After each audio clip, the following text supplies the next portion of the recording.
ಭಕ್ತರ ಆರಾಧ್ಯ ದೈವ, ಭಾರತದ ಚಾರ್ಧಾಮ್ಗಳಲ್ಲಿ ಒಂದಾಗಿರ್ತಕ್ಕಂತಹ ಪೂರಿ ಜಗನ್ನಾಥನ ಕಥೆಯನ್ನು ಇವತ್ತು ನಾವು ನೋಡೋಣ. ಇಲ್ಲಿ ಎರಡು ಕಥೆಗಳು, ಪ್ರಮುಖವಾಗಿ ಎರಡು ಕಥೆಗಳು ನಮಗೆ ಬರ್ತವೆ ಪುರಾಣಗಳಲ್ಲಿ. ಮೂಲ ಕಥೆ ಏನಪ್ಪ ಅಂತಂತಂದ್ರೆ, ಪೂರಿ ಜಗನ್ನಾಥ ನೀಲಮಾಧವನಾಗಿ ನೀಲಾಚಲ ಬೆಟ್ಟಗಳಲ್ಲಿ ವಾಸವಾಗಿರ್ತಾನೆ. ಆ ಕಾಲದಾಗ ಮಾಳವ ದೇಶವನ್ನ ಇಂದ್ರದ್ಯುಮ್ನ ಅಂತಕ್ಕಂಥ ಒಬ್ಬ ವಿಷ್ಣು ಭಕ್ತ ರಾಜ ಆಳ್ತಿರ್ತಾನ. ಒಂದು ದಿನ ಆ ರಾಜನ ಕನಸಿನಲ್ಲಿ ವಿಷ್ಣು ಪ್ರತ್ಯಕ್ಷನಾಗಿ, ನಾನು ಈ ರೀತಿ ನೀಲಾಚಲ ಪರ್ವತದ ಮೇಲೆ ಇದ್ದೀನಿ, ನೀನು ನನ್ನನ್ನು ದರ್ಶನ ಮಾಡುವಂತ ರಾಜಗೆ ಕನಸಿನಲ್ಲಿ ಹೇಳ್ತಾನೆ. ಯಾಕಪ್ಪ ಅಂತಂದ್ರೆ, ಇಂದ್ರದ್ಯುಮ್ನಿಗೆ ಹೇಗಾದರೂ ಮಾಡಿ ವಿಷ್ಣುವಿನ ಸಾಕ್ಷಾತ್ ರೂಪವನ್ನ ನಾನು ನೋಡಬೇಕು ಅಂತ ಆಸೆ ಆಗಿರ್ತದ. ಅದರ ಫಲವಾಗಿ ಕನಸಿನಲ್ಲಿ ವಿಷ್ಣು ಬಂದು ನೀಲಮಾಧವನನ್ನ ಏನಪ್ಪ ಅಂದ್ರೆ ದರ್ಶನ ಮಾಡುವಂತ ಹೇಳಿ ಹೋಗಿರ್ತಾನೆ. ಅದೇ ಸಮಯಕ್ಕೆ ಏನ್ ಮಾಡ್ತಾನಪ್ಪ ಅಂತಂದ್ರೆ, ರಾಜ ತನ್ನಲ್ಲಿರ್ತಕ್ಕಂಥ ಒಬ್ಬ ಪುರೋಹಿತ ವಿದ್ಯಾಪತಿಯನ್ನ ನೀಲಮಾಧವನನ್ನ ಹುಡುಕಲೋಕ ನೀಲಾಚಲ ಪ್ರದೇಶಕ್ಕೆ ಕಳಿಸ್ಕೊಡ್ತಾನೆ. ಈ ಪುರೋಹಿತನಾಗಿರ್ತಕ್ಕಂಥ ವಿದ್ಯಾಪತಿ ಆ ಕಾಡಿಗೆ ಬರ್ತಾನ.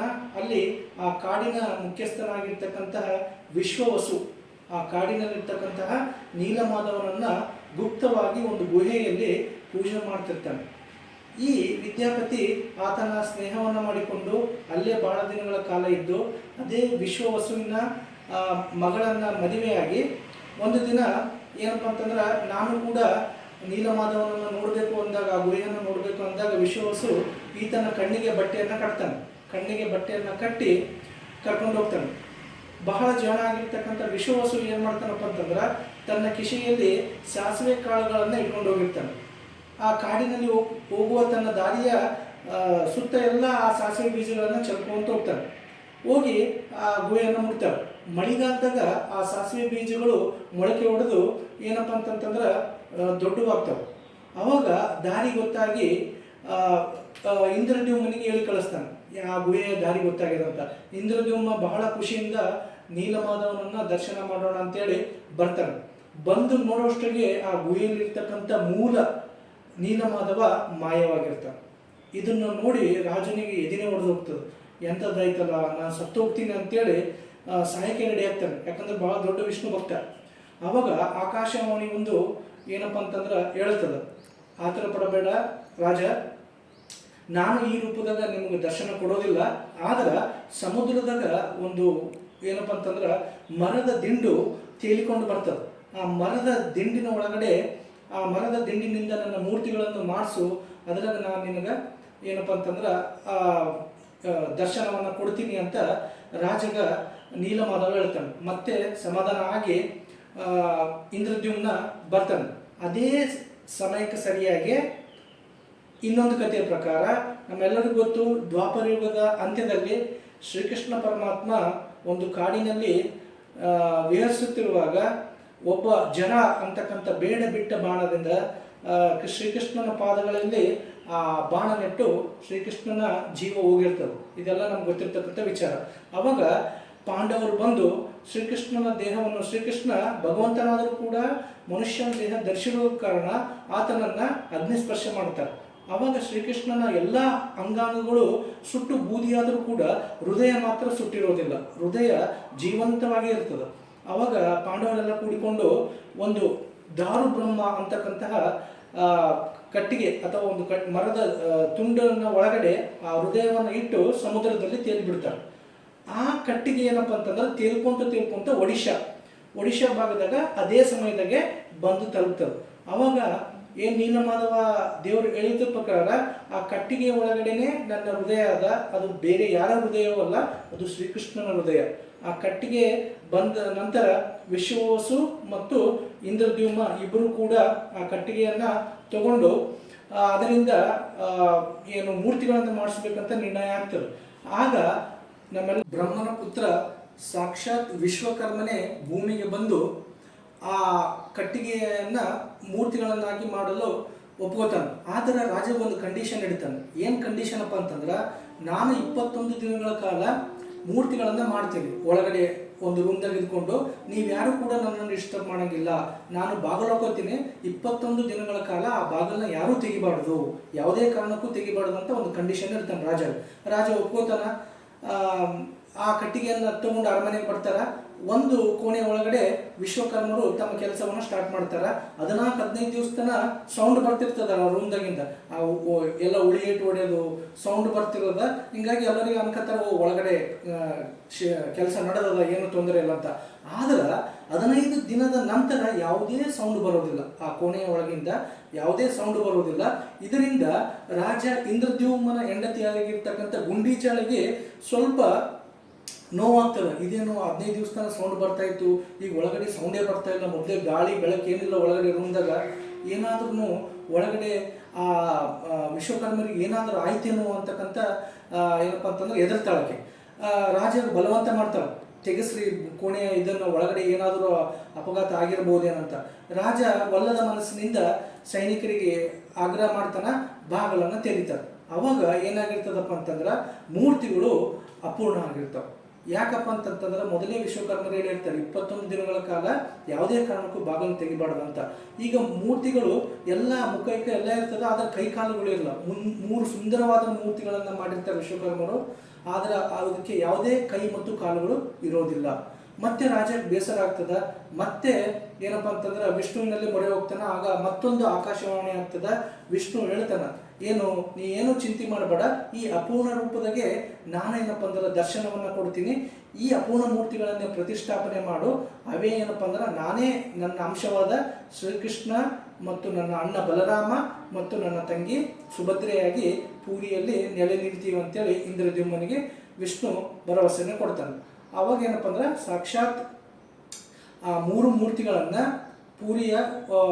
ಪೂರಿಯಲ್ಲಿ ಪ್ರತಿಷ್ಠಾಪನೆ ಮಾಡಿ ಇಂದ್ರದ್ಯುಮ್ನ ಒಂದು ದೊಡ್ಡ ಏನಪ್ಪ ಅಂತಂದ್ರೆ ಮಂದಿರವನ್ನ ಕಟ್ಟಿಸ್ತಾನೆ.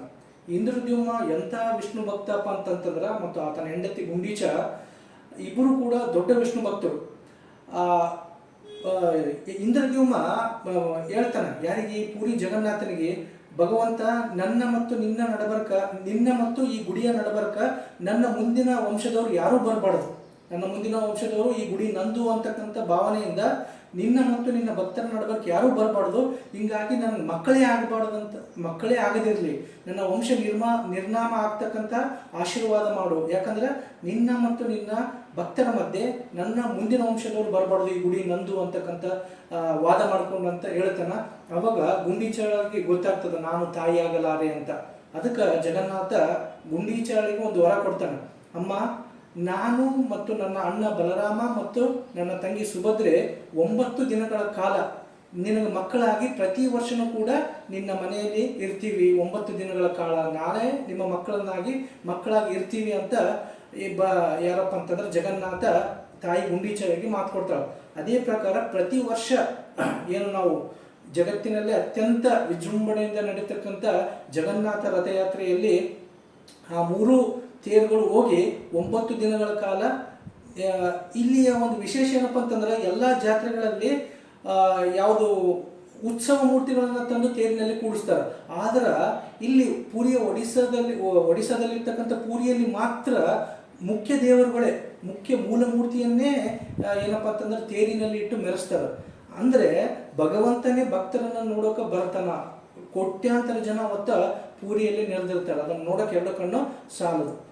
ಆಗ ಆ ರಥಯಾತ್ರೆಯಲ್ಲಿ 3 ಅಣ್ಣ ತಂಗಿ ಮತ್ತು ಕೃಷ್ಣ 3 ಕೂಡಿ ಆ 2.5 ಕಿಲೋಮೀಟರ್ ದೂರದಲ್ಲಿರ್ತಕ್ಕಂಥ ಗುಂಡೀಚಾಳ ದೇವಸ್ಥಾನಕ್ಕೆ ಹೋಗ್ತಾರೆ. ಅಲ್ಲಿ 9 ದಿನಗಳ ಕಾಲ ಅಲ್ಲಿ ಕಳೀತಾರೆ. ಯಾಕಂದ್ರೆ ಭಗವಂತ ಕೃಷ್ಣ ಯಾರಿಗೆ ತಾಯಿ ಗುಂಡೀಚಾಳಿಗೆ ಮಾತು ಕೊಟ್ಟಿರ್ತಾನೆ, ನಾವೇ ನಿಮ್ಮ ಮಕ್ಕಳಾಗಿ 9 ದಿವಸ ನಿಮ್ಮ ಮನೆಯಲ್ಲಿ ಬಂದು ಇರ್ತೀವಂತ. ಈಗಲೂ ಕೂಡ ಪ್ರತಿ ವರ್ಷ ಅದನ್ನು ನಾವು ನೋಡ್ಕೊಂತ ಬರ್ತೀವಿ. ಮತ್ತು ಪೂರಿ ಜಗನ್ನಾಥ ದೇವಸ್ಥಾನದ ಅನೇಕ ವಿಸ್ಮಯಗಳವ. ಏನಪ್ಪ ಅಂತಂದ್ರೆ ಗುಡಿಯ ಮುಖ್ಯ ಗೋಪುರದ ನೆರಳು ಭೂಮಿಯ ಮೇಲೆ ಅಗಲೊತ್ತಿನಲ್ಲಿ ಬೀಳೋದೇ ಇಲ್ಲ, ಇದು ಒಂದೇದು. ಮತ್ತೆ ಏನಪ್ಪ ಅಂತಂದ್ರೆ ಆ ಮೇಲೆ ಕಟ್ಟಿರ್ತಕ್ಕಂಥ ಧ್ವಜ ಗಾಳಿಯ ವಿರುದ್ಧ ದಿಕ್ಕಿಗೆ ಹಾರಾಡುತ್ತದೆ. ಮತ್ತೆ ಅಲ್ಲಿ ಪ್ರಸಾದ 7 ಮಡಿಕೆಗಳಲ್ಲಿ ಮಾಡ್ತಾರೆ. ಬಹಳ ಏನಪ್ಪ ಅಂತಂದ್ರೆ ಶುಚಿಯಾದ ಮತ್ತು ರುಚಿಯಾದ ಪ್ರಸಾದ 7 ಮಡಿಕೆಗಳಲ್ಲಿ ಆ ಪ್ರಸಾದವನ್ನು ರೆಡಿ ಮಾಡ್ತಾರೆ. ಮೊದಲು ಆ ಪ್ರಸಾದ ಮೇಲಿನ ಮಡಿಕೆಯಲ್ಲಿರ್ತಕ್ಕಂಥ ಪ್ರಸಾದ ಮೊದಲು ರೆಡಿ ಆಗ್ತದೆ, ಆಮೇಲೆ ಕೆಳಗಿರ್ತಕ್ಕಂಥ ಮಡಿಕೆಗಳಲ್ಲಿ ಆಹಾರ ರೆಡಿ ಆಗ್ತದೆ. ಇದು ಮತ್ತೊಂದು ವಿಶೇಷ ಅಲ್ಲಿದು. ಮತ್ತೆ ಆ ಧ್ವಜದ ಮೇಲೆ ಅಥವಾ ಮುಖ್ಯ ಗೋಪುರದ ಮೇಲೆ ಯಾವುದೇ ಪಕ್ಷಿಗಳಾಗಲಿ ಮತ್ತು ವಿಮಾನಗಳಾಗಲಿ ಹಾರಾಟ ಮಾಡೋದಿಲ್ಲ. ಮತ್ತು ಮುಖ್ಯ ಗುಡಿಯ ಒಳಗಡೆ ನಾವೇನು ಎಂಟರ್ ಆಗ್ತೀವಿ ಅಲ್ಲಿಗೆ ಸಮುದ್ರದ ಶಬ್ದ ಒಂದೇ ಒಂದು ಶಬ್ದವು ಕೇಳೋದಿಲ್ಲ. ಗುಡಿಯ ಹೊರಗೆ ಬರೋಣನೆ ಮತ್ತೆ ಸಮುದ್ರದ ಶಬ್ದ ನಮಗೆ ಯಥಾ ಪ್ರಕಾರ ಕೇಳ್ತದೆ. ಈ ರೀತಿ ಅನೇಕ ಪವಾಡಗಳು ನಮಗೆ ದೇವಸ್ಥಾನದಲ್ಲಿ ನೋಡೋಕೆ ಸಿಗ್ತವೆ. ಮತ್ತೆ ಈ ಭಗವಂತನ ಶ್ರೇಷ್ಠತೆ ಆತನ ಹೇಳ್ತೀವಿ ನಾವು ಯಾವಾಗಲೂ, ಭಕ್ತ ದಾಸಾನುದಾಸ ಅಂತ. ಅಂದ್ರೆ ಆತ ತನಗೆ ಯಾರು ದಾಸರಾಗಿರ್ತಾರೋ ಆತಗೆ ಆತ ದಾಸ ಆಗ್ತಾನಂತ. ಅಂತ ಒಂದೆರಡು ಇನ್ಸಿಡೆಂಟ್ಗಳನ್ನು ಈಗ ನೋಡೋಣ. ನಮ್ಮೆಲ್ಲರಿಗೂ ಗೊತ್ತು, ಪೂರಿ ಜಗನ್ನಾಥ ದೇವಾಲಯದ ಮೇಲ್ಗಡೆ ಏನಪ್ಪ ಅಂತಂದ್ರೆ ಧ್ವಜವನ್ನು ಪ್ರತಿದಿನವೂ ಕೂಡ ಚೇಂಜ್ ಮಾಡ್ತಾರೆ, ಇದೆಲ್ಲರಿಗೂ ಗೊತ್ತು. ಅದರಿಂದ ಒಂದು ಕಥೆ ಇದೆ. ಏನಪ್ಪ ಅಂತಂತಂದರೆ, ಪೂರಿಯಲ್ಲಿ ಪಾಂಡ ಅಂತಕ್ಕಂಥ ಒಬ್ಬ ಭಕ್ತ ಇರ್ತಾನೆ. ಪ್ರತಿದಿನವೂ ಕೂಡ ಆ ಧ್ವಜವನ್ನು ಏರಿಸೋದು ಅಲ್ಲಿಯ ಕ್ರಮ ಆಗಿರ್ತದೆ. ಒಂದು ದಿವಸ ಜೋರಾದ ಮಳೆ ಬಂದು ಚಂಡಮಾರುತ ಬೀಸಿ ಆ ಮೇಲಿರ್ತಕ್ಕಂಥ ಧ್ವಜ ಮುರಿದು ಕೆಳಗಡೆ ಬೀಳ್ತದೆ.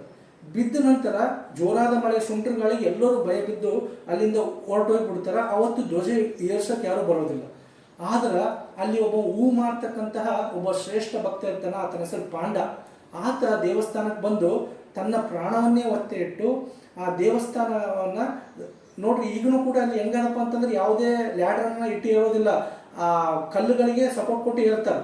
ಅವಾಗ ಅಷ್ಟು ಮಳೆ ಬಂದ ಸಂದರ್ಭದಲ್ಲೂ, ಚಂಡಮಾರುತದ ಸಂದರ್ಭದಲ್ಲೂ ಪಾಂಡ ಅಂತಕ್ಕಂಥ ಭಕ್ತ ಆ ದೇವಸ್ಥಾನದ ಆ ಕಲ್ಲಿನಿಗೆ ಸಪೋರ್ಟ್ ಕೊಟ್ಕೊಂತ ಮೇಲ್ಗಡೆ ಏರ್ಕೊಂತ ಹೋಗ್ತಾನೆ. ಹಿಂಗೆ ಏರೋತ್ನಾಗ ಒಂದು ಪೂರ್ತಿ ಇನ್ನೇನು ಬಂತು ಶಿಖರನಷ್ಟಿಗೆ ಕಾಲ್ ಜಾರಿ ಬೀಳ್ತಿರ್ತಾನ. ಅದೇ ಟೈಮಿಗೆ ಆಕಾಶದಿಂದ ಒಂದು ಕೈ ಬಂದು ಆತನನ್ನ ಎತ್ತಿ ಮೇಲಕ್ಕೆ ತಗೊಂಡು ಬರ್ತದ. ಆ ಕೈ ಬೇರೆ ಯಾರ್ದು ಅಲ್ಲ, ಜಗನ್ನಾಥನ ಕೈ. ತಂದು ಮೇಲ್ಗಡೆ ಏರಿಸಿ ಆತನ ಭಕ್ತಿಗೆ ಮೆಚ್ಚಿ ಜಗನ್ನಾಥ ಆತನನ್ನು ಶಿಖರದ ಮೇಲ್ಗಡೆ ತಗೊಂಡು ಬರ್ತಾನೆ. ಭಕ್ತ ಅವಾಗ ಪಾಂಡ ಖುಷಿಯಾಗಿ ಆ ಧ್ವಜವನ್ನು ನೆಡ್ತಾನೆ. ಆವಾಗಲಿಂದ ಜಗನ್ನಾಥ ಆ ಪಾಂಡ ಅಂತಕ್ಕಂಥ ಭಕ್ತಿಗೊಂದು ವರವನ್ನು ಕೊಡ್ತಾನೆ. ಇನ್ನು ಮೇಲಿಂದ ಪ್ರತಿದಿನವೂ ಕೂಡ ನಿಮ್ಮ ವಂಶದವರು, ಮುಂದಿನಿಂದ ನಿಮ್ಮ ವಂಶದವರೇ ನನ್ನ ಶಿಖರದ ಮೇಲೆ ಧ್ವಜವನ್ನು ಏರಿಸಬೇಕು. ಈಗಲೂ ಕೂಡ ಪಾಂಡ ವಂಶದವರೇ ಪ್ರತಿ ವರ್ಷ ಪ್ರತಿದಿನವೂ ಕೂಡ, ಅದು ಮಳೆ ಇರಲಿ, ಬಿಸಿಲಿರಲಿ, ಚಂಡಮಾರುತ ಇರಲಿ, ಒಂದೂ ದಿನ ತಪ್ಪದ ಹಾಗೆ ಸಾಯಂಕಾಲ ಧ್ವಜವನ್ನು ಚೇಂಜ್ ಮಾಡ್ತಾರ. ಆ ಧ್ವಜ ಗಾಳಿಯ ವಿರುದ್ಧ ದಿಕ್ಕಿಗೆ ಆಡ್ತದ ಅಂತ ಒಂದು ಸರ್ವಶ್ರೇಷ್ಠ ಭಕ್ತ ಪಾಂಡನ ಕೈಯಿಂದ ಏರಿರ್ತಕ್ಕಂಥ ಧ್ವಜ ಈಗಲೂ ಕೂಡ ನಾವು ಪ್ರತಿದಿನ ಹಾರಾಡ್ತಕ್ಕಂಥದ್ದನ್ನು ಅಲ್ಲಿ ನಾವು ನೋಡಬಹುದು. ಮತ್ತೊಬ್ಬ ಶ್ರೇಷ್ಠ ಮತ್ತೆ ಇದು ಮತ್ತೆ ಒಂದು ಏನಪ್ಪ ಅಂದ್ರೆ ನವಕಳೆ ಬರಹ ಅಂತ ಒಂದು ಉತ್ಸವ ನಡೀತದೆ ಪೂರಿಯಲ್ಲಿ. ನವಕಳೆ ಬರಹ ಅಂದ್ರೆ ಏನಪ್ಪ ಅಂತಂದ್ರೆ, ನಮ್ಮೆಲ್ಲರಿಗೂ ಮೊದಲು ಹೇಳಿದೆ, ಆ ಮೂರ್ತಿಗಳು ಎದರಿಂದ ಮಾಡಲ್ಪಟ್ಟುವಪ್ಪ ಅಂತಂತಂದ್ರೆ ದಾರು ಬ್ರಹ್ಮ ಅಂತಕ್ಕಂಥ ಬೇವಿನ ಮರದಿಂದ ಮಾಡಲ್ಪಟ್ಟಂತಹ ಮೂರ್ತಿಗಳು. ಆ ಮೂರ್ತಿಗಳನ್ನು ಪ್ರತಿ 12ರಿಂದ 19 ವರ್ಷದ ಒಳಗಡೆ ಅಧಿಕ ಮಾಸ ಬಂದಾಗ ಅವುಗಳನ್ನು ಚೇಂಜ್ ಮಾಡ್ತಾರೆ. ಅಂದ್ರೆ ಹಳಿ ಬೇವಿನ ಮರದ ಮೂರ್ತಿಗಳನ್ನು ತೆಗೆದು ಹೊಸ ಬೇವಿನ ಮರದ ಮೂರ್ತಿಗಳನ್ನಾಗಿ ಮಾಡ್ತಾರೆ. ಆ ಗಿಡದ ಹೆಸರು ಏನಪ್ಪ ಅಂದ್ರೆ ದಾರು ಬ್ರಹ್ಮ ಬೇವಿನ ಮರಗಳು. 12 ವರ್ಷದಿಂದ 19 ವರ್ಷದ ನಡಬರ್ಕ್ ಈ ಪ್ರೊಸೆಸ್ ನಡೀತದ. ಯಾವಾಗ ನಡೀತದಪ್ಪ ಅಂದ್ರೆ ಅಧಿಕ ಮಾಸ ಬಂದಾಗ. ಅವಾಗ ಏನು ಮಾಡ್ತಾರಪ್ಪ ಅಂದ್ರೆ ಆ ಹಳೆಯ ಮೂರ್ತಿಯಲ್ಲಿ ಇರ್ತಕ್ಕಂಥ ಬ್ರಹ್ಮ ಪದಾರ್ಥ, ಬ್ರಹ್ಮ ಪದಾರ್ಥ ಅಂದ್ರೆ ಏನಂತ ಹೇಳೋಣ. ಬ್ರಹ್ಮ ಪದಾರ್ಥ ಅಂತಂದ್ರೆ ಶ್ರೀಕೃಷ್ಣನ ಹೃದಯ. ಹೇಳಿದ್ನಲ್ಲ, ಈ ಶ್ರೀಕೃಷ್ಣನ ಎಲ್ಲ ಅಂಗಾಂಗಗಳು ಬೂದಿಯಾಗಿರ್ತವೆ, ಬಟ್ ಹೃದಯ ಮಾತ್ರ ಹಾಗೆ ಇರ್ತದೆ. ಆ ಹೃದಯವನ್ನೇ ಏನಪ್ಪ ಅಂತಂದ್ರೆ ಜಗನ್ನಾಥನ ಐಡಲ್ನಲ್ಲಿ ಅಂದ್ರೆ ಮೂರ್ತಿಯಲ್ಲಿ ಒಳಗಡೆ ಇಟ್ಟಿರ್ತಾರೆ. ಅದನ್ನು ಕೂಡ ಈಗಲೂ ಕೂಡ ಯಾರೂ ನೋಡಿಲ್ಲ. ಅದು ಆ ರಿಚುವಲ್ಸ್ ಮಾಡ್ಬೇಕಂದ್ರೆ ಬಹಳಷ್ಟು ಏನಪ್ಪ ಅಂದ್ರೆ ಕಠಿಣ ನಿಯಮಗಳನ್ನು ಅಲ್ಲಿರ್ತಕ್ಕಂಥ ಟ್ರಸ್ಟ್ ಕೈಗೊಳ್ತದೆ. ಅದನ್ನು ಮಾಡ್ಬೇಕಪ್ಪ ಅಂತಂದ್ರೆ ಪೂರಿಯಲ್ಲಿರ್ತಕ್ಕಂಥ ಎಲ್ಲ ಲೈಟ್ಸ್ಗಳನ್ನು ಆಫ್ ಮಾಡ್ತಾರೆ. ಅದು ಹೇಳಿದ್ನಲ್ಲ, 12ರಿಂದ 19 ವರ್ಷದ ನಡಬರ್ಕ್ ನಡೀತದ, ಎಲ್ಲ ಲೈಟ್ಸ್ಗಳನ್ನು ಆಫ್ ಮಾಡ್ತಾರೆ. ಯಾಕಪ್ಪ ಅಂತಂದ್ರೆ ಅದು ಒಂದು ಹೇಳ್ತಾರೆ, ಆ ಬ್ರಹ್ಮ ಪದಾರ್ಥ ಅಥವಾ ಕೃಷ್ಣನ ಹೃದಯ ಬೆಳಕಿಗೆ ಏನಪ್ಪ ಅಂತಂದ್ರೆ ಅದರ ಜೊತೆ ಇಂಟ್ರ್ಯಾಕ್ಟ್ ಮಾಡ್ಬೋದು ಅಂತ ಸಲುವಾಗಿ ಎಲ್ಲ ಬೆಳಕನ್ನು ಆರಿಸ್ತಾರ. ಒಂದೇ ಒಂದು ಯಾವುದೇ ಥರದ ಬೆಳಕು, ಅದು ಆರ್ಟಿಫಿಷಿಯಲ್ ಬೆಳಕಾಗಿರ್ಬೋದು, ನ್ಯಾಚುರಲ್ ಬೆಳಕಾಗಿರ್ಬೋದು, ಯಾವುದೋ ಬೆಳಕು ಬೀಳಾರ್ದಂಗೆ ಮುಖ್ಯ ಅರ್ಚಕನ ಕಣ್ಣಿಗೆ ಬಟ್ಟೆ ಕಟ್ತಾರೆ. ಅದನ್ನು ಯಾರೂ ನೋಡೋಂಗಿಲ್ಲ. ಮುಖ್ಯ ಅರ್ಚಕನ ಕಣ್ಣಿಗೆ ಬಟ್ಟೆ ಕಟ್ಟಿ ಮತ್ತೆ ಆತನ ಕೈಗಳಿಗೆ ಗ್ಲೌಸ್ ಹಾಕಿ ಆ ಪದಾರ್ಥವನ್ನು ಹಳಿ ಮೂರ್ತಿಯಲ್ಲಿರ್ತಕ್ಕಂಥ ಶ್ರೀಕೃಷ್ಣನ ಹೃದಯವನ್ನು ತೆಗೆದು ಈ ಹೊಸ ಮೂರ್ತಿಗಳಲ್ಲಿ ಮತ್ತೆ ಅದನ್ನು ಇಡ್ತಾರೆ. ಇದಕ್ಕೆ ನವ ಕಳೆಬರಹ ಉತ್ಸವ ಅಂತ ಕರೀತಾರೆ. ಅರ್ಚಕರಿಗೆ ಕೇಳ್ತಾರೆ, ಅದು ಆದ್ಮೇಲೆ ಅರ್ಚಕರಿಗೆ ಕೇಳಿದ್ರೆ ಅರ್ಚಕರು ಹೇಳಿದ್ರಂತ ಆ ಬ್ರಹ್ಮ ಪದಾರ್ಥ ಹೆಂಗದಪ್ಪ ಅಂತಂತಂದ್ರೆ ಈಗಲೂ ಕೂಡ ಅದು ಮೊಲ, ನಾವು ಕೈಯಲ್ಲಿ ಮೊಲ ಹೆಂಗೆ ಹಿಡ್ಕೋತೀವಿ ಹಂಗಿದ್ದಂಗೆ ಅದನ್ನು ಟಚ್ ಮಾಡಿದ್ರೆ ಲಬ್ ಡಬ್ ಅಂತ ಹೇಳ್ತಾರೆ. ಆದ್ರೆ ಅದನ್ನು ಯಾರೂ ನೋಡೋಂಗಿಲ್ಲ, ಯಾಕಂದ್ರೆ ಅದನ್ನು ನೋಡಿದ್ರೆ ಆತ ಸತ್ತೋಗ್ತಕ್ಕಂಥ ಚಾನ್ಸ್ ಆದಂತ ಹೇಳ್ತಾರೆ. ಯಾಕಂದ್ರೆ ಅದು ಬ್ರಹ್ಮ ಪದಾರ್ಥವಾಗಿರೋದ್ರಿಂದ ಅದನ್ನು ಯಾರು ನೋಡೋಂಗಿಲ್ಲ. ಬಹಳ ಕಟ್ಟುನಿಟ್ಟಿನ ಪಾವಿತ್ರ್ಯದ ವಿಧಾನದಿಂದ ಅದನ್ನು ಒಂದು ಹಳೆಯ ಮೂರ್ತಿಯಿಂದ ಹೊಸ ಮೂರ್ತಿಗೆ ಶಿಫ್ಟ್ ಮಾಡ್ತಾರೆ. ಇದಕ್ಕೆ ಏನಂತಾರಪ್ಪ ಅಂದ್ರೆ ನವ ಕಳೆಬರಹ ಉತ್ಸವ ಅಂತ ಕರೀತಾರೆ. ಪ್ರತಿ 12 ವರ್ಷದಿಂದ 19 ವರ್ಷದ ನಡ್ಬರ್ಕ್ ನಡೀತದೆ. ಲಾಸ್ಟ್ ನವ ಕಳೆಬರಹ ನಡೆದದ್ದು 2015 ಈಗ ನೆಕ್ಸ್ಟ್ ನವ ಕಳೆಬರಹ ಉತ್ಸವ ನಡಿಬೇಕಾಗಿರೋದು 2034 ಅಂತ ಹೇಳ್ತಾರೆ. ಮತ್ತೆ ಮತ್ತೊಂದು ಅಲ್ಲಿ ಯಾವುದು, ಪ್ರತಿ ವರ್ಷ ಶ್ರೀಕೃಷ್ಣ, ಜಗನ್ನಾಥ ಮತ್ತು ಬಲರಾಮ ಮತ್ತು ಸುಭದ್ರೆ 15 ದಿವಸಗಳ ಕಾಲ ಅಲ್ಲಿ ಏನಪ್ಪ ಅಂತಂದ್ರೆ ಜ್ವರ ಬಂದು ದೇವಸ್ಥಾನ 15 ದಿವಸ ಮುಚ್ಚಲ್ಪಡ್ತದೆ. ಇದನ್ನು ಭಾಳ ಇಂಟ್ರೆಸ್ಟಿಂಗ್ ಸ್ಟೋರಿ. ಪ್ರತಿ ವರ್ಷನೂ ಕೂಡ ಪೂರಿಯ ಜಗನ್ನಾಥ ಮಂದಿರ 15 ದಿವಸಗಳಿಗೆ ಕ್ಲೋಸ್ ಆಗ್ತದೆ. ಯಾಕಪ್ಪ ಅಂತಂದ್ರೆ ಇದರಿಂದನೂ ಕೂಡ ಒಬ್ಬ ಭಕ್ತನ, ಆತ ಭಕ್ತ ಯಾರಪ್ಪ ಅಂದ್ರೆ ಭಕ್ತ ಮಾಧವದಾಸ್. ಭಕ್ತ ಮಾಧವದಾಸ್ ಒಬ್ಬ ದೊಡ್ಡ ಜಗನ್ನಾಥನ ಏನಪ್ಪ ಅಂತಂದ್ರೆ ಭಕ್ತ. ಆತ ಪೂರಿಯಲ್ಲಿ ತನ್ನ ಹೆಂಡತಿ ಸಾಯಣ, ಆತನ 50 ವರ್ಷದಲ್ಲಿ ಹೆಂಡತಿ ಸತ್ತೋಗ್ತಾಳ. ಅಲ್ಲಿಂದ ಪ್ರತಿದಿನವೂ ಕೂಡ ಏನಪ್ಪ ಅಂದ್ರೆ ಆತ ಜಗನ್ನಾಥನಿಗೆ ಪ್ರತಿ ಸೇವೆ ಮಾಡೋದು, ಸ್ನಾನ ಮಾಡಿಸೋದು, ಊಟ ಮಾಡಿಸೋದು, ಪ್ರತಿಯೊಂದನ್ನು ಮಾಡ್ಕೊತ ಬರ್ತಿರ್ತಾನೆ. ಆತನ ಭಕ್ತಿಗೆ ಮೆಚ್ಚಿ ಜಗನ್ನಾಥ ಒಂದ್ಸತಿ ಈ ಡೈಲಿ ಆತನಿಗೆ ಏನು ಬೇಕು ಎಲ್ಲ ಅಪರ ಕರ್ಮಗಳನ್ನು ಈ ಭಕ್ತ ಮಾಡ್ತಿರ್ತಾನೆ. ಆದ್ರೆ ಒಂದ್ಸತಿ ಮಾಧವದಾಸು ಜ್ವರ ಬಂದು ಮಕ್ಕೊಂಡ್ಬಿಡ್ತಾನೆ. ಪೂರ್ತಿ ಹೆಂಗಂದ್ರೆ ಎದ್ದೇಳಾಡೋ ಸ್ಥಿತಿಗೆ ಬಿಟ್ಟಿರ್ತಾನೆ. ಅವಾಗ ಸ್ವತಃ ಜಗನ್ನಾಥನೇ ಬಂದು ಆತನನ್ನು ಆರೈಕೆ ಮಾಡ್ತಾನೆ. ಆತನಿಗೆ ಎಲ್ಲ ಹೇಳಿದ್ನಲ್ಲ, ನಾವು ಮೊದಲೇ ಹೇಳಿದ್ದೆವು, ದೇವರು ದಾಸಾನು ದಾಸ, ತನಗೆ ಯಾರು ದಾಸ ಆಗ್ತಾರೋ ಆತಗೆ ಆತ ದಾಸ. ಆತನ ಎಲ್ಲ ಕರ್ಮಗಳನ್ನು ಈತನೇ ನೋಡ್ಕೊಳ್ತಾನೆ. ಆತಗೆಲ್ಲ ಮೈಯನ್ನು ಇದು ಮಾಡೋದು. ಅವಾಗ ಮಾಧವದಾಸ್ ಕಣ್ಣೀರಿಡುತ್ತಾ, ಪ್ರಭು ನೀನು ವಿಶ್ವದ ಪ್ರಭು, ಮನಸ್ಸು ಮಾಡಿದ್ರೆ ನನ್ನ ಜ್ವರವನ್ನು ವಿತಿನ್ ಕ್ಷಣಾರ್ಧದಲ್ಲಿ ನೀನು ಕಡಿಮೆ ಮಾಡ್ಬೋದು, ಯಾಕೆ ಈ ಥರ ನನ್ನ ಸೇವೆಯನ್ನು ಮಾಡ್ತಾ ಇದೆಯಾ, ನನಗಿದು ನೋಡೋಕ್ಕಾಗ್ತಾ ಇಲ್ಲ ಅಂತ ಕೃಷ್ಣ ಅದ್ಭುತವಾದ ಮಾತಾಡ್ತಾನೆ ಜಗನ್ನಾಥ. ಯಾಕಪ್ಪ ಅಂತಂತಂದ್ರೆ ಕರ್ಮವನ್ನು ನಾವು ಭೋಗಿಸ್ಲೇಬೇಕು, ಅದನ್ನು ಬಿಡಕ್ಕೆ ಬರೋದಿಲ್ಲ. ಓದು ಜನ್ಮದ ನಿನ್ನ ಕರ್ಮ ಇನ್ನೂ 15 ದಿವಸ, ಅದು ಈಗ ಏನಪ್ಪ ಅಂತಂದ್ರೆ ನಿನ್ನನ್ನು ಈ ರೀತಿ ಬಾಧಿಸ್ತಾ ಇದೆ. ಹೀಗಾಗಿ ಆ 15 ದಿವಸದ ನಿನ್ನ ರೋಗವನ್ನು ನಾನು ತಗೊಳ್ತೇನೆ. ಪ್ರತಿ ವರ್ಷ ನಾನು ಕೂಡ ನಿನ್ನ ರೋಗದ ಫಲವಾಗಿ 15 ದಿವಸ ನಾನು ಏನಪ್ಪ ಅಂತಂದ್ರೆ ಜ್ವರದಿಂದ ಇರ್ತೀನಿ, ಅವಾಗ ನನ್ನ ದೇವಾಲಯ ಮುಸ್ತದ ಅಂತ ಹೇಳ್ತಾನೆ ಮಾಧವದಾಸಿಗೆ. ನೋಡ್ರಿ, ಅಂದ್ರೆ ಮಾಧವದಾಸನ ರೋಗವನ್ನು ಸಾಕ್ಷಾತ್ ಜಗನ್ನಾಥನೇ ಸ್ವೀಕರಿಸಿ ಪ್ರತಿ ವರ್ಷ 15 ದಿನಗಳ ಕಾಲ ಜಗನ್ನಾಥನ ದೇವಸ್ಥಾನ ಕ್ಲೋಸ್ ಮಾಡಿ ಆ 15 ದಿವಸ 3 ದೇವರ ಮೂರ್ತಿಗಳಿಗೆ ಏನಪ್ಪ ಅಂತಂದ್ರೆ ವಿವಿಧ ನಮೂನೆಯ ಏನಪ್ಪ ಅಂತಂದ್ರೆ ಇದು ನಡೀತದವ, ಏನು ಎಲ್ಲ ಬೇರೆ ಬೇರೆ ವಿಧಾನಗಳಿಂದ ದೇವರನ್ನು ಸಂತುಷ್ಟಿಗೊಳಿಸ್ತಾರೆ. ಯಾವಾಗ ನಮ್ಗೆ ಯಾವ ರೀತಿ ಜ್ವರ ಬಂದಾಗ ಆರೈಕೆ ಆಗ್ತದೆ, ಅಲ್ಲಿನೂ ಕೂಡ ದೇವರಿಗೆ ಆರೈಕೆಯನ್ನು ಮಾಡ್ತಾರೆ. ವಿವಿಧ ಏನಪ್ಪ ಅಂದ್ರೆ ಸಸ್ಯಮೂಲಗಳಿಂದ ಆತನನ್ನು ಏನಪ್ಪ ಅಂದ್ರೆ ಆರೈಕೆ ಮಾಡ್ತಾರೆ. ಇದು ಭಕ್ತ ಮಾಧವದಾಸನ. ಭಕ್ತ ಮಾಧವದಾಸ್ ಎಂಥ ಶ್ರೇಷ್ಠ ಭಕ್ತಪ್ಪ ಅಂತಂದ್ರೆ ತನ್ನ ಹೆಂಡತಿಯನ್ನು ಕಳ್ಕೊಂಡ್ಗಳೆ ತಮ್ಮ ತಾಯಿಗೆ, ವಯಸ್ಸಾದ ತಾಯಿಗೆ ಹೇಳಿ ಬರ್ತಾನೆ, ಆಯ್ತಮ್ಮ ಇನ್ನು ಜಗನ್ನಾಥನೇ ನನಗೆಲ್ಲ, ನಾನು ಈ ಸಂಸಾರವನ್ನು ತೊರೆದು ಆತನ ಬಳಿ ಆತನ ಭಕ್ತನಾಗಿ ಆತನ ಸೇವೆಯನ್ನು ಮಾಡ್ಕೊಂಡು ತಿರ್ತೀನಂತ ಪೂರಿಗೆ ನಡ್ಕೊತ ಬರ್ತಾನೆ. ನಡ್ಕೊತ ಬಂದು ಭಾಳ ಹಸುವಾಗಿರ್ತದೆ. ನಡೆದು ಲಾಸ್ಟಿಗೆ ಪೂರಿ ಧಾಮಕ್ಕೆ ಬಂದು ಆ ದೇವಾಲಯದ ಮುಂಭಾಗದಾಗ ರಾತ್ರಿ ಆಗಿರ್ತದೆ. ಪೂರ್ತಿ ಟೈರ್ಡಾಗಿ ಕುಂತು ಚಕ್ರ ಬಂದು ಬಿದ್ದುಬಿಟ್ಟಿರ್ತಾನೆ, ಯಾಕಂದ್ರೆ ಊಟ ಇರೋದ್ರಲ್ಲಿ ನೀರಿಲ್ಲ. ಅವಾಗ ಕೃಷ್ಣ ಮತ್ತು ರುಕ್ಮಿಣಿ ಮೇಲ್ಗಡೆಯಿಂದ ಕೃಷ್ಣ ರುಕ್ಮಿಣಿಗೆ ಹೇಳ್ತಾನೆ, ನೋಡು ನನ್ನ ಭಕ್ತ ತನ್ನ ಎಲ್ಲವನ್ನು ಸರ್ವಸ್ವವನ್ನು ಬಿಟ್ಟು ನನಗೋಸ್ಕರ, ನನ್ನ ಸೇವೆಗೋಸ್ಕರ ಬಂದನ, ಈಗ ಅಸ್ತು ಆತ ಬೇವಶಕ್ಕೆ ಬಿದ್ದನ. ಹೋಗು ರುಕ್ಮಿಣಿ, ನನ್ನ ದೇವಸ್ಥಾನದ ಒಳಗಡೆ ನನಗೇನು, ನಮಗೆಲ್ಲರಿಗೂ ಗೊತ್ತು ಜಗನ್ನಾಥಗೆ 64 ಥರದ ಸೇವೆಗಳನ್ನು ಮಾಡ್ತಾರೆ. ಪಂಚಭಕ್ಷ ಪರಮಾನ್ನಗಳನ್ನು ಆತಗೆ ನೈವೇದ್ಯವಾಗಿ ಏರಿಸ್ತಾರೆ. ಆ ಬಂಗಾರದ ಚಾಟ್ನಲ್ಲಿರ್ತಕ್ಕಂಥ ವಿವಿಧ ಭಕ್ಷ್ಯಗಳನ್ನು ರುಕ್ಮಿಣಿ ತಂದು ರಾತ್ರಿ ಒಳಗಡೆ ಗರ್ಭಗುಡಿಯಲ್ಲಿರ್ತಕ್ಕಂಥ ಪಾತ್ರೆಯನ್ನು ಪ್ರಸಾದವನ್ನು ತಂದು ಈತನ ತೊಡೆಯ ಮೇಲೆ ಇಡ್ತಾರೆ. ಅವಾಗ ಆತ ಖುಷಿಯಿಂದ ಅದನ್ನು ತಿಂದು ಹಂಗೆ ಸುಖವಾಗಿ ಭಾಳಷ್ಟು ಟೈರ್ಡ್ ಆಗಿರೋದ್ರಿಂದ ಸುಖವಾದ ನಿದ್ದೆ ಹತ್ತುತ್ತದೆ. ಹಂಗೆ ಅವನಿಗೆ ಬೆಳಗ್ಗೆ ಬಂದು ಪೂಜಾರಿಗಳು ನೋಡ್ತಾರ, ಗರ್ಭಗೃಹದಾಗ ಬಂಗಾರದ ತಟ್ಟೆ ಇರಲ್ಲ, ಇವ ಅಲ್ಲೇ ನಿದ್ದೆ ಮಾಡ್ತಿರ್ತಾನೆ, ಪಾಪ ಇವ್ ಕಳುನೆ ಮಾಡಿಲ್ಲ. ಅದು ಸ್ವತಃ ಶ್ರೀಕೃಷ್ಣ ಪರಮಾತ್ಮನೇ ರುಕ್ಮಿಣಿ ಮೂಲಕ ಮಾಡಿಸಿರ್ತಕ್ಕಂಥ ಒಂದು ಲೀಲೆ. ಬೆಳಗ್ಗೆ ಏನು ಮಾಡ್ತಾರೆ, ಇವನೇ ಕಳ್ಳ ಅಂತೇಳಿ ಆ ಬಂಗಾರದ ತಾಟ ಇವನ ತೊಡೆ ಮೇಲೆ ಇರೋದ್ರಿಂದ ಆ ಪೂಜಾರಿಗಳು ಇವನನ್ನು ಕಟ್ಟಿ ಭಾಳಷ್ಟು ಬಾಸುಂಡೆ ಬರಂಗೆ ಬಾರಿಸ್ತಾರೆ.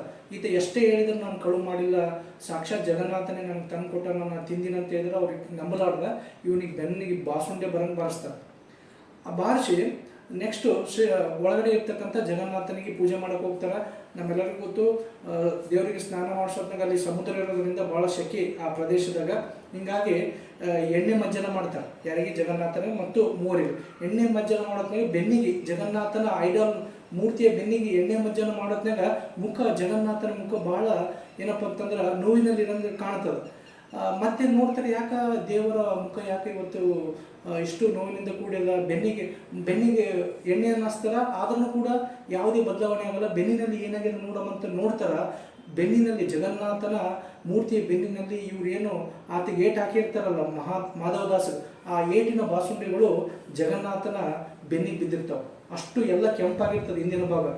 ಆಮೇಲೆ ಎಲ್ಲ ಅರ್ಚಕರಿಗೆ ಭಾಳ ಪಶ್ಚಾತ್ತಾಪ ಆಗಿ ಓಡಿ ಬಂದು ಮಾಧವದಾಸನ ಬಳಿ, ನೀನು ಎಂಥ ಭಕ್ತನಪ್ಪ, ನಿನಗೆ ಹೊಡೆದಿರೋ ಏಟು ಜಗನ್ನಾಥನಿಗೆ ಬಿದ್ದವ, ನೀನು ಎಂಥ ಸರ್ವಶ್ರೇಷ್ಠ ಭಕ್ತ, ನೀನು ಹೇಳಿದ್ರು ನಾವು ಕೇಳಿಲ್ಲ, ತಪ್ಪಾಯ್ತು ಅಂತೇಳಿ ಆತನಲ್ಲಿ ಕ್ಷಮೆ ಕೇಳಿ ಆತನನ್ನು ದೊಡ್ಡ ಭಕ್ತ ಅಂತ ಅವಾಗ ಸ್ವೀಕಾರ ಮಾಡ್ತಾರೆ.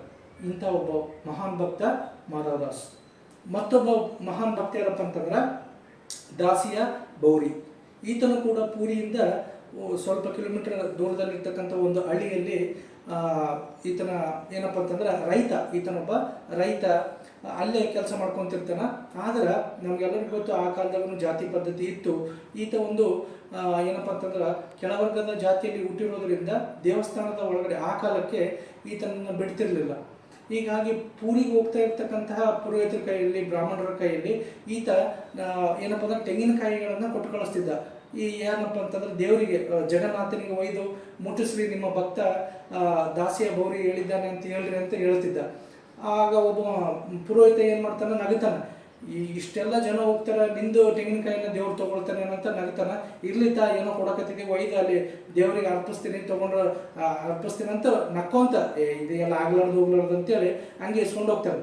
ಅಲ್ಲಿ ಮುಖ್ಯ ದ್ವಾರದ ಬಳಿ ಬಂದು ನಿಂತು ಆ ತೆಂಗಿನಕಾಯಿನ ಹಿಂಗೆ ಎತ್ತಿ ಹಿಡಿತಾನೆ, ಜಗನ್ನಾಥನ ಗೋಪುರಕ್ಕೆ ಎತ್ತಿ ಹಿಡಿದು, ಇದು ನಿನ್ನ ಭಕ್ತ ದಾಸಿಯ ಬೌರಿ ಕೊಟ್ಟದ್ದು ಅಂತ ಅನ್ನಣನೆ ಒಳಗಿಂದ ಗರ್ಭಗುಡಿಯಿಂದ ಒಂದು ದೊಡ್ಡ ಕೈ ಬಂದು ಆ ತೆಂಗಿನಕಾಯಿನ ತೊಗೊಂಡು ವಾಪಸ್ ಒಳಗಡೆ ಹೋಗಿಬಿಡ್ತಾನೆ.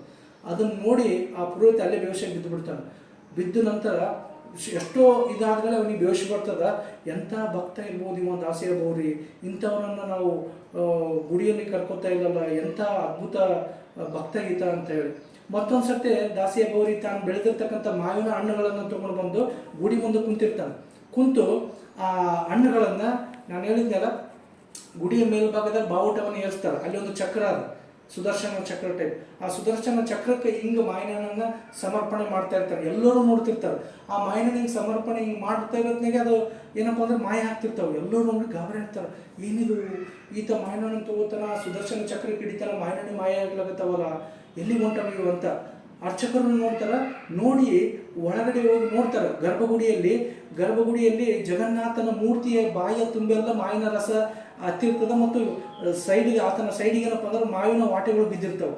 ಅಂದ್ರೆ ದಾಸಿಯ ಗೌರಿ ಕೊಟ್ಟಿರ್ತಕ್ಕಂಥ ಮಾವಿನ ಹಣ್ಣು ಸೀದಾ ಹೋಗಿರ್ತಕ್ಕಂಥದ್ದಲ್ಲಿ ಜಗನ್ನಾಥನಿಗೆ ಆತ ತಾನು ಕೊಟ್ಟ ತನ್ನ ಭಕ್ತ ಕೊಟ್ಟಿರ್ತಕ್ಕಂಥದ್ದನ್ನು ಸ್ವೀಕಾರ ಮಾಡಿರ್ತಾರೆ. ಅವಾಗ ಅರ್ಚಕರಿಗೆ ಕಣ್ಣು ತೆಗಿತದ. ಭಕ್ತ ಯಾವುದೇ ಜಾತಿಯನ್ನು ನೋಡೋದಿಲ್ಲ, ಭಗವಂತನಿಗೆ ಬೇಕಾಗಿರೋದು ಭಕ್ತಿ ಹೊರತು ಜಾತಿ ಅಲ್ಲ ಅಂತೇಳಿ ಎಲ್ಲ ಅರ್ಚಕರು ಬಂದು ದಾಸಿಯ ಗೌರಿ ಕೈ ಮುಗಿದು, ತಪ್ಪಾಯ್ತಪ್ಪ, ನೀನೊಬ್ಬ ಶ್ರೇಷ್ಠ ಭಕ್ತ, ನಿನ್ನ ಭಕ್ತಿಯನ್ನು ನಾವು ಅರಿಲಿಲ್ಲ, ಬರೀ ನಿನ್ನ ಜಾತಿಯನ್ನು ಅರ್ತೀವಿ ಅಂತೇಳಿ ಎಲ್ಲರೂ ಕೂಡ ಕ್ಷಮೆ ಕೇಳಿ ಆತನನ್ನು ಮತ್ತೆ ಗುಡಿ ಒಳಗಡೆ ಕರ್ಕೋತಾರೆ. ಅಂದ್ರೆ ಜಗನ್ನಾಥ ಭಕ್ತ ಪ್ರಿಯ, ಆತಗೆ ಬೇಕಾಗಿರೋದು ಪ್ಯೂರ್ ಭಕ್ತಿ ಅಷ್ಟೇ. ಈಗೆಲ್ಲ ನಾವು ನೋಡಿದ್ದೀವಿ, ಪಾಂಡ ಆಗಿರ್ಬೋದು, ಮಾಧವದಾಸ್ ಆಗಿರ್ಬೋದು, ಮತ್ತು ದಾಸಿಯ ಗೌರಿ ಆಗಿರ್ಬೋದು. ದಾಸಿಯ ಗೌರಿ ಈಗಲೂ ಕೂಡ ಅಲ್ಲಿ ಆತನ ಭಕ್ತಿಗೆ ಮೆಚ್ಚಿ ತನ್ನ ಊರಲ್ಲಿ ಆತ ಐಕ್ಯರನ್ನ ಅಲ್ಲಿ ಒಂದು ಗುಡಿ ಕಟ್ಟ್ಯಾರ. ಆ ಗುಡಿ ಎದುರಿಗೆ ಈತನ ಮೂರ್ತಿ ಅದ. ಆ ಮೂರ್ತಿ ಕೈ ಮೇಲೆ ಈ ರೀತಿ ತೆಂಗಿನಕಾಯಿ ಹಿಡಿದ. ಈ ರೀತಿ ಅನೇಕ ಪವಾಡಗಳು ಏನಪ್ಪ ಅಂತಂದ್ರೆ ಜಗನ್ನಾಥನಿಂದಾಗ್ಯಾವ. ಆತನ ಪವಾಡಗಳು ಹೇಳ್ಕೊಂತ ಹೋದ್ರೆ ನಾನು ಎಷ್ಟು ಹೇಳಿದ್ನಪ್ಪ ಅಂದ್ರೆ, ಸಮುದ್ರದಲ್ಲಿರ್ತಕ್ಕಂಥ ನೀರನ್ನು ಒಂದು ಅಕ್ಕಿ ಕುಡಿದಷ್ಟು, ನನ್ನ ತಿಳುವಳಿಕೆಗೆ ತಿಳಿದಿರಷ್ಟು ಅಷ್ಟನ್ನೇ ಹೇಳಿದ್ದೀನಿ.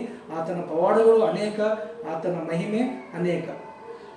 ಮತ್ತೆ ಅಲ್ಲಿ ಪೂರಿ ಜಗನ್ನಾಥ ಕ್ಷೇತ್ರದಲ್ಲಿ ನಮ್ಮೆಲ್ಲರಿಗೂ ಗೊತ್ತಿರೋ ಹಾಗೆ ಶಂಕರಾಚಾರ್ಯರು ಏನಪ್ಪ ಅಂತಂದ್ರೆ ಅಷ್ಟಮಠಗಳನ್ನು ಸ್ಥಾಪನೆ ಮಾಡ್ತಾರೆ. ಎಸ್ಪೆಷಲಿ 4 ದಿಕ್ಕಿನಲ್ಲಿ 4 ಮಠಗಳನ್ನು ಸ್ಥಾಪನೆ ಮಾಡ್ತಾರೆ.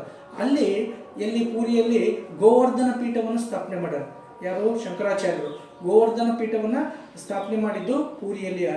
ಅಲ್ಲಿರ್ತಕ್ಕಂತಹ ಆ ಕ್ಷೇತ್ರದ ಮಹಿಮೆಯನ್ನು ಅರಿತು ಶಂಕರಾಚಾರ್ಯರು ಪೂರಿಯಲ್ಲಿ ಏನಪ್ಪ ಅಂತಂದ್ರೆ ಗೋವರ್ಧನ ಪೀಠವನ್ನು ಸ್ಥಾಪನೆ ಮಾಡ್ಯಾರ. ಮತ್ತೆ ಅಲ್ಲಿ ಒಂದು ಶಕ್ತಿಪೀಠನೂ ಕೂಡ ಇದೆ. ಪೂರಿಯ ದೇವಸ್ಥಾನದ ಒಳಗಡೆ ಪ್ರಾಂಗಣದಲ್ಲಿ ನಾನು ಹೇಳಿದೆ, ಪೂರಿಯ ಜಗನ್ನಾಥನ ದೇವಸ್ಥಾನಗಳ ವಿಶ್ವವಿದ್ಯಾಲಯ ಇದ್ದಂಗೆ. ಯಾಕಪ್ಪ ಅಂತಂದ್ರೆ ಒಳಗಡೆ ಬರೀ ಶ್ರೀಕೃಷ್ಣ, ಅದು ಸುಭದ್ರೆ, ಬಲರಾಮ ಮತ್ತು ಜಗನ್ನಾಥನ ಮೂರ್ತಿಗಳು ಅಷ್ಟೇ ಅಲ್ಲದೆ 50ಕ್ಕೂ ಹೆಚ್ಚು ದೇವಾಲಯಗಳು ಒಳಗಡೆ ನಮ್ಗೆ ನೋಡೋಕೆ ಸಿಗ್ತಾವೆ. ಎಲ್ಲ ಅನೇಕ ದೇವಾಲಯಗಳು ಒಳಗಡೆ ಇದ್ದಾವೆ. ಅದಕ್ಕೆ ನಾವು ಅದನ್ನು ಏನಂತ ಕರಿಬಹುದು? ದೇವಾಲಯಗಳ ವಿಶ್ವವಿದ್ಯಾಲಯ ಅಂತಲೇ ಕರಿಬಹುದು. ಕೋನಾರ್ಕದಾಗ ದಾಳಿ ಆಗ್ತದೆ. ದಾಳಿಯಾಗಣ ಆ ಸೂರ್ಯನ ವಿಗ್ರಹವನ್ನಾದನ್ನು ಉಳಿಸ್ಕೊಳ್ಳೋಣ ಅಂತೇಳಿ ಆ ಸೂರ್ಯ ವಿಗ್ರಹವನ್ನು ತಂದು ಪುರಿಯ ಜಗನ್ನಾಥ ದೇವಾಲಯದಲ್ಲಿ ಈಗಲೂ ಕೂಡ ಸಂರಕ್ಷಣವಾಗಿಟ್ಟಿದ್ದಾರೆ. ಈಗಲೂ ಕೂಡ ನಾವು ಅದನ್ನು ನೋಡ್ಬೋದು. ಸೂರ್ಯನಾರಾಯಣ ಮಂದಿರ ಅಂತ ಅದನ್ನು ಕೂಡ ಅಲ್ಲೇ ಅದ. ಸೊ ಇಂತೆಲ್ಲ ಅನೇಕ ಪವಾಡಗಳು ಇರ್ತಕ್ಕಂತಹ ಪರಮ ಪುಣ್ಯ ಪವಿತ್ರ ಕ್ಷೇತ್ರ ಯಾವುದಪ್ಪ ಅಂತಂದ್ರೆ ಚಾರ್ಧಾಮ್ಗಳಲ್ಲಿ ಒಂದಾಗಿರ್ತಕ್ಕಂತಹ ಪೂರಿ ಜಗನ್ನಾಥ ಮಂದಿರ. ಆ ಪೂರಿ ಜಗನ್ನಾಥ ಸಕಲರಿಗೂ ಕೂಡ ಸನ್ಮಂಗಳವನ್ನು ಉಂಟು ಮಾಡಲಿ. ಪ್ರತಿ ವರ್ಷ ಹೇಳಿದ್ವಲ್ಲ, ಜೂನ್ ಜುಲೈದಾಗ ಅಲ್ಲಿ ಏನಪ್ಪ ಅಂದ್ರೆ ವಿಶ್ವದಲ್ಲಿ ಅತ್ಯಂತ ಹೆಚ್ಚು ಜನರು ಸೇರ್ತಕ್ಕಂತಹ, ವಿಶ್ವದಲ್ಲಿ ಅತ್ಯಂತ ವಿಜೃಂಭಣೆಯಿಂದ ನಡೀತಕ್ಕಂತಹ ತೇರು ನಡೀತದ. ಅದು ಏನಪ್ಪ ಅಂತಂದ್ರೆ ಪ್ರತಿ ವರ್ಷ ಜೂನ್ ಜುಲೈ ತಿಂಗಳಿನಲ್ಲಿ ನೆರವೇರ್ತದ.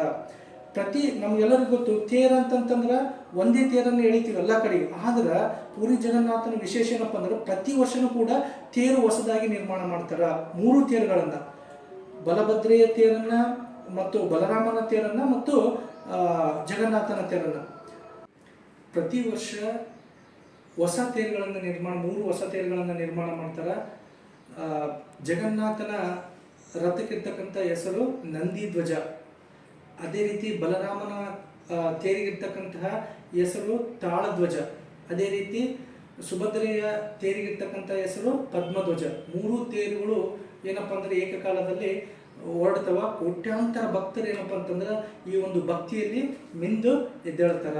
ಇಂಥ ಒಂದು ಪರಮ ಪಾವನ ಕ್ಷೇತ್ರ ಯಾವುದಪ್ಪ ಅಂತಂದ್ರೆ ಪೂರಿ ಜಗನ್ನಾಥ. ಹೇಳ್ತೀವಿ ನಾವು, ಪೂರಿ ಜಗನ್ನಾಥ ಸಕಲ ಚರಾಚರ ಜೀವಿಗಳ ಹೃದಯದಲ್ಲಿ ಇರ್ತಕ್ಕಂತಹ ಹೃದಯವಂತ. ಆ ಹೃದಯವಂತನ ಹೃದಯ ನೆಲೆಸಿರ್ತಕ್ಕಂಥ ಜಾಗ ಆಗಿರೋದು ಪೂರಿ ಜಗನ್ನಾಥ. ದೇವರು ಸಕಲರಿಗೂ ಕೂಡ ಸನ್ಮಂಗಳವನ್ನು ಉಂಟು ಮಾಡಲಿ. ಜಗನ್ನಾಥನ ಆಶೀರ್ವಾದ ಎಲ್ಲರ ಮೇಲೆ ಇರಲಿ ಅಂತ ಹೇಳ್ತಾ ನನ್ನ ಮಾತುಗಳನ್ನು ಜಗನ್ನಾಥನ ಪಾದಗಳಿಗೆ ಅರ್ಪಿಸ್ತಾ ಇದ್ದೇನೆ. ಸರ್ವೇ ಜನ ಸುಖಿನೋ ಭವಂತು. ಜೈ ಜಗನ್ನಾಥ್.